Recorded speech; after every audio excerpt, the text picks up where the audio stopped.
So just imagine that you are 60 years old and you want to retire at 65, but because life got in the way, you got a late start to saving for retirement.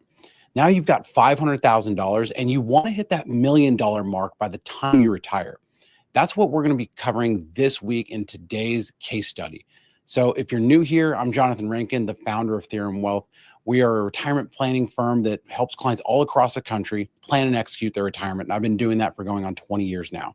So if you're new, every single Monday and Friday, we put out specific retirement strategy videos and topics to help you execute retirement goals. But on Wednesdays, that's when we go into a case study every single week that's going to share a specific story and concepts that can help you in your retirement. So today, we're going to be diving into a scenario that we hear all too often, which is what happens if you get a late start to retirement? And that's exactly what we're going to dive through today. So when we think about, the first question that comes to mind is, what happens if you get that late start to saving for retirement? What can you do? What's possible? Is retirement possible? There's so many factors that go into that people constantly want to know, and they have so many concerns on whether or not they can actually retire. So we're going to dive deep into that. And then we're going to dive into the second part of the question, which is, can you double your money in 5 years? So the case study that we're going to go through today is, of someone who came to us with this question, with their scenario, and as I mentioned, they've got $500,000 and they want to double that by the time they actually retire at 65. So is that possible? And can they actually double their money in 5 years? So what do you think? Drop your take into the comments. I'd love to hear if you think that you can actually double your money in 5 years. So if you do, let me know. I'd love to hear it. And so, and from there, the way I always look at it is that, there are people who feel like this. This is pretty common. Do you feel like you're ever this person where life is all about work and then you spend a little bit of your mental capacity on just life itself? But then that balance part, that work-life balance just isn't there. Work consumes you and you get to the point where you realize, I don't really have the balance part of it. So have you ever felt like that? Do you feel like you're here? Or maybe you're here where you've got young kids and kids are your entire world and they take up everything. And then from there, you've got work that you've got to make sure that you're, doing at a high level. And then you've got your family, which, your spouse or maybe your extended family. But then your life is just a small part of exactly what you focus on and where your mental capacity goes. Or lastly, are you here? Is this you? Someone who's having to care for other family members. Maybe you've got older parents or you've got kids that, maybe need care for. Is this you? Do you have that scenario where you've got to care for someone else and then you've got work that you've got to make sure that can help pay the bills, but then the focus time that you dedicate to yourself is very, very small? These are all common, and these are all the reasons, a lot of the reasons why people get a late start to retirement savings is because something else gets in the way. Life gets in the way, and it's extremely normal. If this is you, you're not alone. It is something that we see all too often. Now, before we actually jump into the plan and whether or not what you can achieve at 65 in retirement if you got a late start, before we do that, before we jump into question number one, I want to introduce you to Robert. So Robert, he's 60 years old. He makes $100,000. Obviously, we changed his name for privacy purposes, but his expenses every single year are $65,000 per year. And his expenses are $65,000 per year, and his goal is to retire at 65. So he wants to retire in just a few years. And at this point, he's over the course of his career, he's gotten to the point where he's saved $500,000 in his 401k. He's getting a 7%. He's got a 7% contribution, and he's got a 5% match from his company. The only other thing he's got for retirement is his Social Security, which at 67 will be $34,000. So he does have that guaranteed income. But aside from that, this is everything he's got saved. He's got a condo that's paid off. He's got no debt. And he wants to get to that point where he can retire in 5 years. But because he didn't start saving until his late 30s, early 40s, he hasn't been able to accumulate as much as he'd like to. And he really wants to hit that $1 million mark. So we're going to dive into whether or not that's possible and what is possible for Robert here. Now, before we jump into that, if you want to know exactly how much you need to retire, then make sure you click the link below where there's a quiz that you can fill out. It's very quick. And what you're going to get from that is not a cookie cutter, response of here's exactly what the calculator says. You're actually going to get a personalized analysis from our team of what you need to retire. So make sure you click that link if you have ever thought to yourself, or ever wondered yourself how much you actually need to retire. So with that, we're going to dive into question one and see what is possible if you got a late start to retirement savings and you want to know what kind of lifestyle you can have in retirement. So when we look at what's possible, diving into Robert's scenario. So Robert, as you could see, his goal of retiring at 65 is a little bit underfunded at this point. So the total cost of that goal is going to be $2.9 million. And he's got a little less than that, in terms of the long-term growth of his portfolio, which we're going to factor in at 6.4% based on his allocation that he came to us with. And Social Security, we're going to grow the overall cost by inflation of 2.44%. And so he's falling a little short in what we call a likely case, which would be about 53% probability of success. And so what does that actually mean when we say probability of success? Well, we're going to run this through a Monte Carlo analysis, which is over 1,000 different market cycles. And what it's going to give us is that probability of success that tells us, is there a chance of him running out of money or having to make some sort of adjustment in retirement? And at this point, there's about a 47% chance that either he's going to need to make an adjustment in retirement or he could possibly run out of money. So when we think about this, the question is, what is actually possible for Robert at this point? So living off of that $65,000, that's a net number. That's something that's right to his bank account. We're going to gross that up for taxes, and that's what he's going to get paid to him. So what is possible if that's not possible? So we're going to look at, we typically like to look at an 80% probability of success. That's going to give us a number of $59,000. That to us would be more achievable than the $65,000. Now, if let's say in this case, Robert was, set on, I need to live off of at least $65,000. Well, then we might have to look at pushing retirement a little bit. And so at that point, the earliest that we would recommend being able to retire, if that's the number that he need to live off of, would be 67 years old. So you can see those two mechanisms that he can pull. He can either spend less or he can delay retirement. But at this point, that $65,000 is not as achievable as he'd like it to be. So, when he gets to retirement age of 65, he's going to get there with a little over $755,000 in assets. But his goal is he really wants to hit that $100,000 or that $1 million mark. So one of the things that we talked to Robert about is, even if you get to retirement and let's say you're okay spending that $59,000 and that puts you at that 81% probability of success. So over that 80% that we want to see. What if you see a bear market in retirement? What happens if the market falls by 20% the year you retire?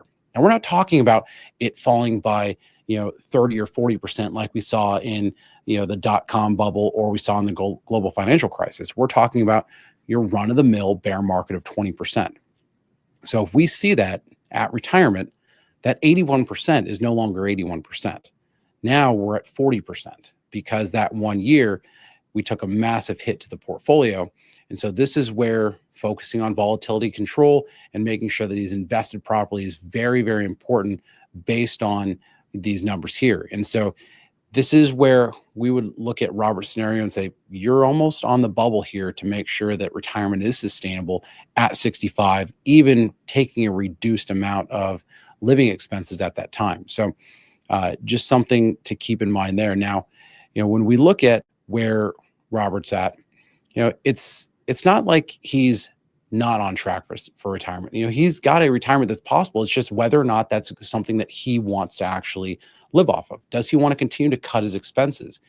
Does he want to, make those necessary cuts to achieve that 65-year-old retirement? So, that's a personal decision that he's going to have to decide. And if you've got, you're similar to Robert, and let's say you got a late start to your retirement savings, Well, then maybe this is something that as you go through your own scenario, you think, okay, what are the levers that you could pull to make sure that you're okay to retire without the worry of running out of money?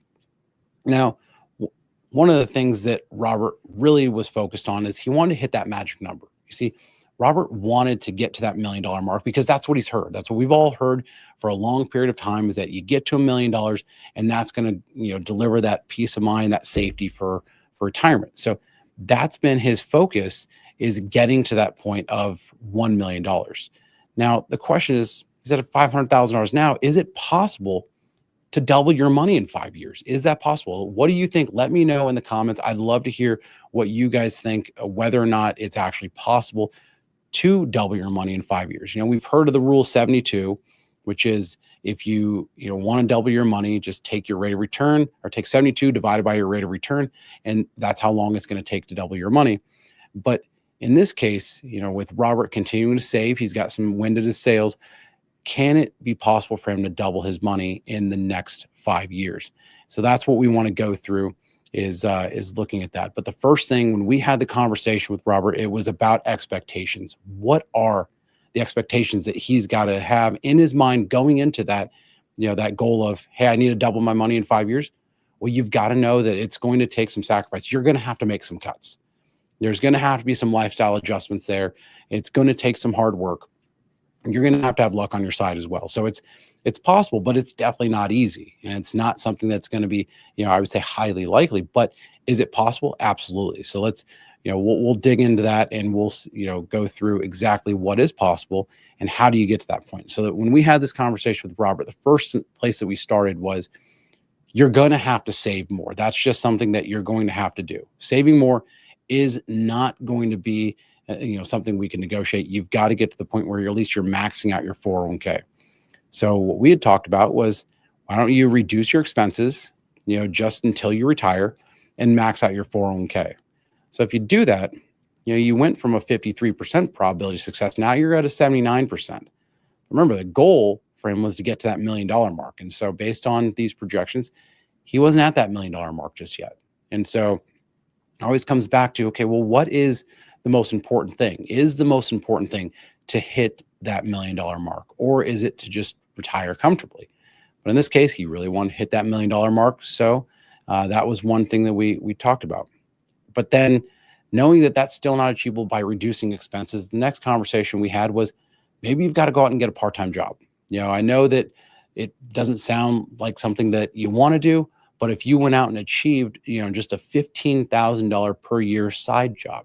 We live in the gig economy now, and I know not everybody wants to be an Uber driver or a DoorDash driver or anything like that, but there are side jobs that you can probably find in the gig economy out there that can help you get additional savings into your, or additional money into your life. So if he were to not reduce his expenses, but he was able to get that part-time work, he's still at an 85% probability of success, but he still, once again, doesn't get close to that $1 million mark. Now, if you combine the two, if he did reduce those expenses and took on the part-time work, well, he's a little over $921,000. So we had to look at the next lever, which would be the rate of return. Is it possible for him, he would have to take on more risk. And this is something that, in part of that conversation, to know it's, to right now you're allocated where, historically you would achieve about a 6.5% rate of return. So what if you had to take on more risk to try to achieve an 8% rate of return? Well, in that case, he eventually hits the $1 million mark, but it's not when he wants to. It's not at that 65 right when he retires. At that point, he gets to about $978,000. But then when looking at the numbers, Robert's plan this whole time was to take retirement or take Social Security benefits at 67 as full retirement age. And so because of that, that means that he's going to have to start taking withdrawals for those 2 years from the moment he retires to when he's taking Social Security. So then we looked at, what if you took your Social Security benefits at 65? What is that going to do for you?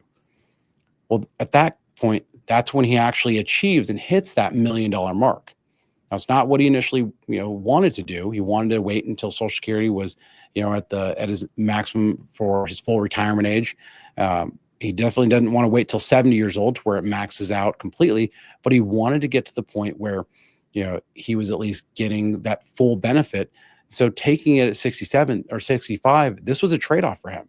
This is something where he had to realize, is it worth, hitting that number? Is the number that important? And for him, it was. And so that's just something where even when we look at this, the most that he can spend, if he does all these things, so if he reduces his expenses until retirement, if he goes out and gets a side job and he makes $15,000 a year, he maxes out his 401k, and he's able to increase his risk to be able to get an 8% rate of return, then the most that he can spend at that point is actually $81,000 of after-tax income. Now, the hard part is, how likely is that? How likely is it that someone's going to want to go out and get another job? And, from a risk standpoint, now you're taking on a lot more risk. Yes, I know that the past couple of years, the market's been, doing very well, but long-term sustainability of an 8% annualized return might not necessarily be something that is achievable year after year after year, especially after, a couple strong years in the market and where we're at today. So he's got to understand that there's a level of volatility here that could come into play. And so then we got to look at, well, what happens if in this case you go through that bear market? Well, at that point, at retirement, you go to a 48% probability of success. And so even with all the additional work, the reduced expenses, maxing out that 401k, that bear market at retirement can really, really do some damage. And so if he's taking the risk to try to achieve that rate of return, but that bear market either hits earlier or even hits at retirement, and it's 20% or more, well, now he's going to have a much bigger issue. And at that point, it's no longer $81,000 that he's going to be able to spend. At that point, it's back down to around $58,000. And, at that point, the retirement date might need to be pushed out to 67. So, in our conversations with Robert, it was really about just making sure that he understood the expectations of getting that late start to savings. And what does that actually mean? It means that he's going to have to be flexible in his retirement. This isn't the type of retirement where he's going to be able to dictate every aspect of it. Yeah, he might want to have, $65,000 of income, and he might want to retire at 65, but there are forces outside of his control. We can't control the market. He can't control the market. So in that scenario, he's got to understand that there's a possibility that he might have to delay retirement, or he might have to, maybe work even more part-time and save more aggressively. And so when we look at, the taking on more risk aspect of it, that's the part that, people always think is so easy. And it's always easy in a bull market. Hey, bull markets are great because everything goes up, but it's when volatility strikes. And, I came across this very, very interesting piece by Ben Carlson from A Wealth of Common Sense. And what he talks about is that the S&P 500 annual returns, those change. They really vary depending on the time frame of what you're looking at. So from 1928 to 2024, it was just about 10%, it's 9.9%. But if you look at it from 1950 to 2024, so during that period of time, 74 years, 11.5%. But if you started investing, let's say in 2000 through 2024, your rate of return was 7.6%, which is less than what is needed for Robert to be able to get to that point of hitting that $1 million, because he needs that 8%. But however, if you looked at it from 2009 at the bottom of the financial crisis to 2024, well, now we're at 14.5%. So it's going to come down to the unknown of, we don't know what the next 5 years is going to hold for Robert. So he's got to understand that if he takes on that additional risk, that's going to come with the risk that, hey, you might have to delay retirement even further, because at this point you prioritize the number of that $1 million over just getting to a comfortable retirement. So it really is going to come back to what is most important for you. Is it the number? Is it just having retirement success? Those are the things to think about. So when we think about the scenario of getting a late start, kind of recapping, if you get a late start, what is possible? Well, retirement is possible, but you got to remember trade-offs are likely to happen, and they are probably going to be needed as you go. And the best way you can really get your head around that and wrap your arms around what do you need to do is you've got to make sure you're actively planning your retirement. And what I mean by that is You're not just doing one retirement plan today and then, hey, picking it up 4 years from now, right before you retire.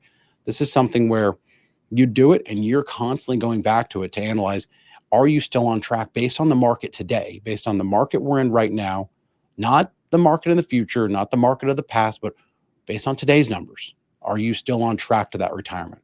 Active financial planning during something like this is crucial. I cannot stress that enough. The amount of people who probably could have retired earlier just if they had started being more active with their financial planning is just, I've seen it so many times in my career.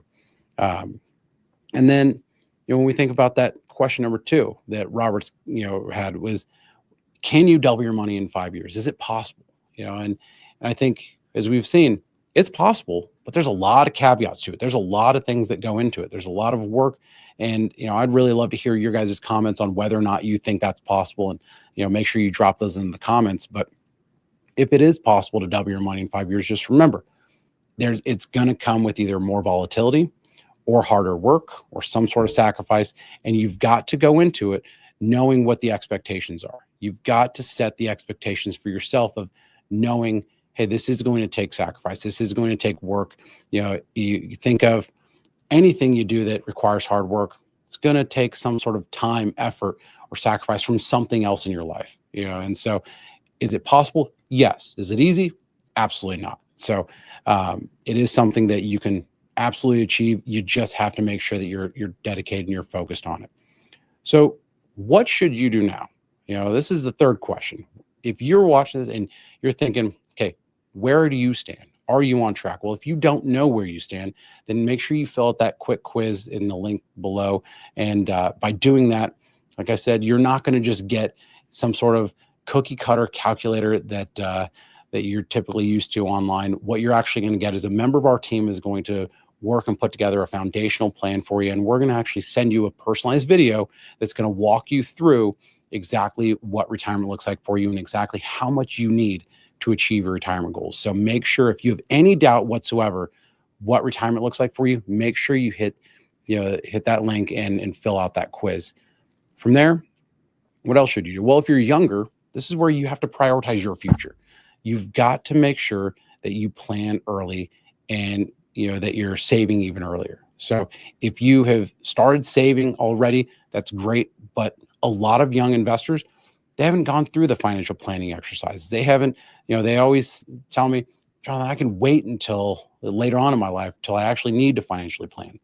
Well, this is at least a way to get the roadmap of where you're going. See where you're going first and dictate it from there.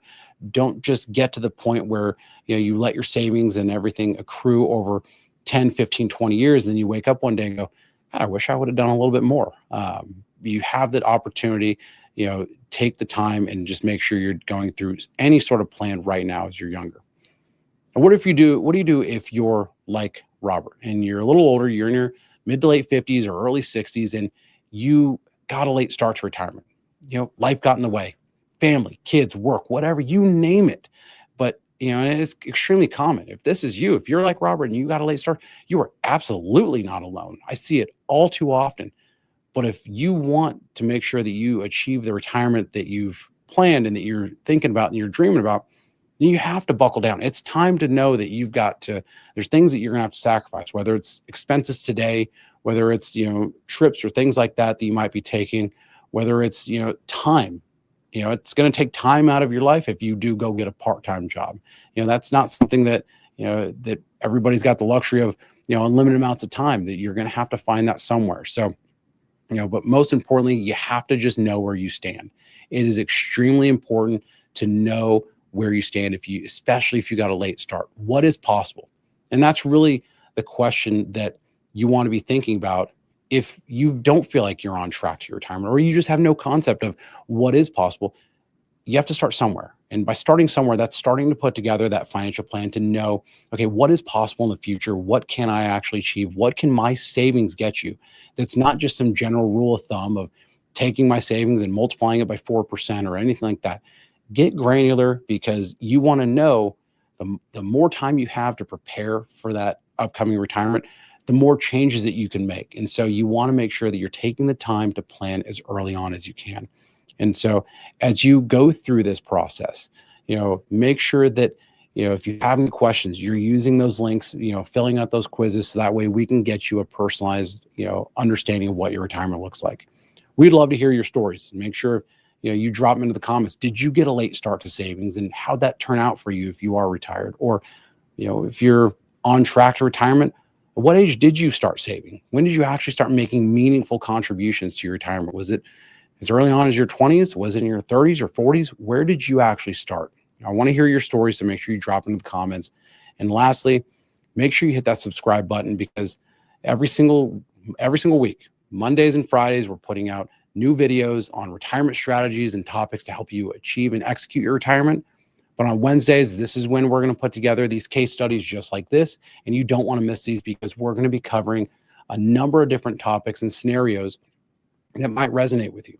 It might be someone, we did one last week where, the individual had all of his assets in a 401k. And what we showed was that there's going to be some issues, down the road later in retirement. So these are things that we're going to go through a number of different scenarios. And I want to hear, if you've got a scenario that, that you think we should cover, I'd love to hear that from you. See the comment here that someone started saving in their late 20s and retired at 57. That's amazing. For 57 is that's a nice early time to retire. I know it's not the fire movement of retiring in your late 30s, but me personally, I couldn't retire in my late 30s or 40s, not because I can't, but because I just don't know what I do with my day. But retiring at 57, congratulations on that. And if you've got any advice to anybody who has not gotten that early start like you did, then share that, because the more good that we can put out there in terms of retirement, the more people that can help get on track. And if you've got questions, we've got a ton of links in the description below. We'd love to hear from you. We'd love to help you on your journey to retirement. And I appreciate you all joining today.